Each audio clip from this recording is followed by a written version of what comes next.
Sunan Kalijaga lahir sekitar tahun 1400-an dari keluarga bangsawan Tuban, yakni dari seorang bupati Tuban bernama Tumenggung Wilatikta dan istrinya yang bernama Dewi Nawangrum. Kala itu, nama kecil beliau adalah Raden Sahid, dalam beberapa literatur, dieja sebagai Raden Said. Berhubung beliau ini adalah keturunan bangsawan, maka beliau memiliki sejumlah nama, sebut saja ada Lokajaya, Syekh Malaya, Pangeran Tuban, Ki Dalang Sidabrangti, dan Raden Abdurrahman. Terkait akan asal-usul beliau, ternyata terdapat dua pendapat yang berbeda. Pendapat pertama mengatakan bahwa Sunan Kalijaga adalah keturunan Arab dan Jawa asli. Sementara pendapat lain yang didasarkan pada babat Tanah Jawi, mengungkapkan bahwa Sunan Kalijaga adalah orang Arab. Bahkan jika dirunut akan silsilah dari kakeknya, Sunan Kalijaga masih memiliki silsilah dengan Abbad bin Abdul Muthalib, paman dari Nabi Rasulullah SAW. Sunan Kalijaga sejak kecil sudah diperkenalkan akan agama Islam oleh guru agamanya. Tujuannya adalah supaya nilai-nilai dasar Islam dari Al-Quran dan hadis Rasulullah SAW dapat menjadi pedoman hidup beragama yang baik bagi beliau.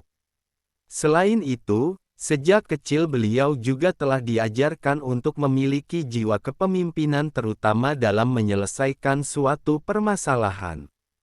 Terbukti, beliau selalu menjadi pemimpin atau pencetus ide ketika tengah bermain dengan teman-teman sebayanya. Namun, beliau tidak pernah merasa sombong dan tetap merasa rendah hati, sehingga disukai oleh teman-temannya. Kisah para wali Songo selalu menarik, baik sebelum maupun selama menjadi pendakwah. Salah satu wali yang sangat terkenal karena kisah hidup dan karomahnya adalah Sunan Kalijaga. Dari namanya saja, Kalijaga tampak ada muatan kisah menarik. Sunan Kalijaga memiliki nama lahir Raden Said. Dia putra Adipati Tuban, sekarang bupati, yang sudah mengenal ajaran Islam sejak kecil. Dalam perkembangannya, sosok Raden Said tumbuh menjadi sosok pemberontak. Hal ini terjadi saat Raden Said membuka mata hatinya melihat nasib rakyat jelata di luar istana. Kala itu, pejabat kadipaten menarik pajak terlalu tinggi kepada rakyat jelata. Akibatnya, rakyat hidup melarat, sementara lumbung pangan istana tidak pernah kosong dengan stok pangan. Raden Said pun tidak tahan melihat kondisi itu hingga hatinya tergerak untuk membantu rakyat yang melarat. Malam hari ia diam-diam mengambil hasil bumi dari lumbung dan dibagikan kepada rakyat. Sunan Kalijaga melakukan aksinya itu setiap malam.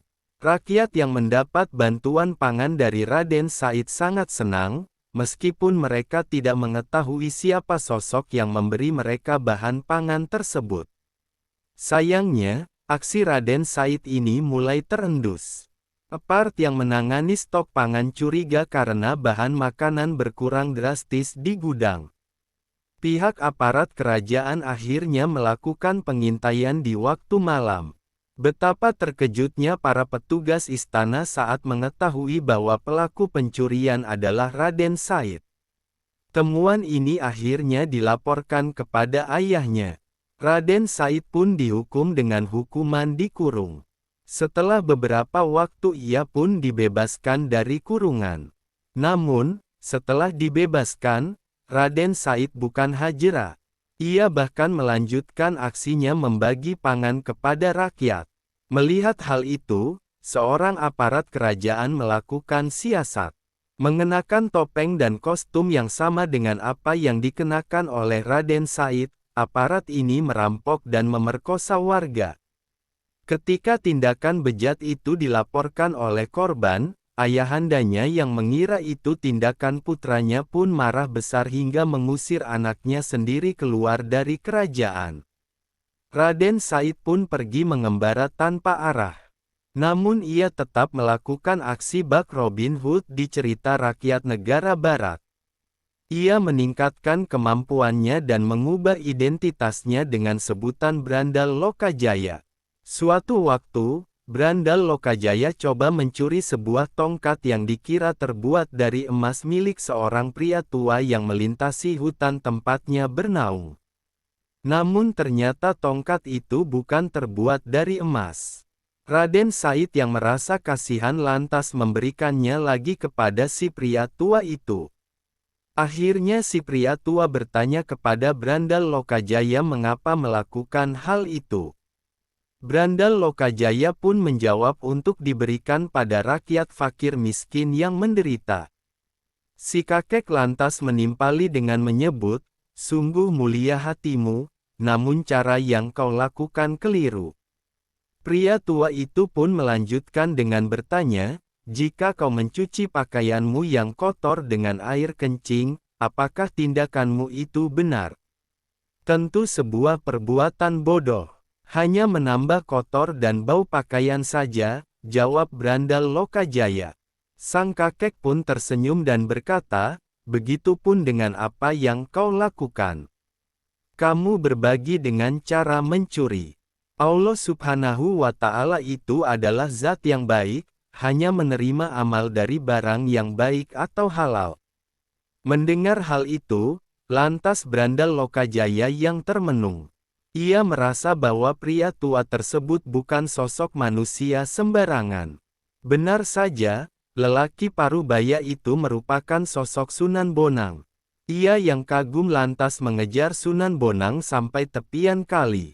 Brandal Lokajaya memohon kepada sang pria tua untuk menjadikannya sebagai seorang murid. Mendengar hal itu, Sunan Bonang lantas memberikan Brandal Lokajaya sebuah ujian apabila benar-benar ingin menjadi muridnya. Beliau mengeluarkan dan menancapkan tongkat yang menjadi salah satu karomahnya itu di pinggir kali. Lantas memerintahkan Raden Said menjaga benda tersebut tetap tertancap sampai ia kembali. Sang Brandal Lokajaya pun langsung melaksanakan syarat tersebut dan duduk di tepi kali dan tongkat tersebut.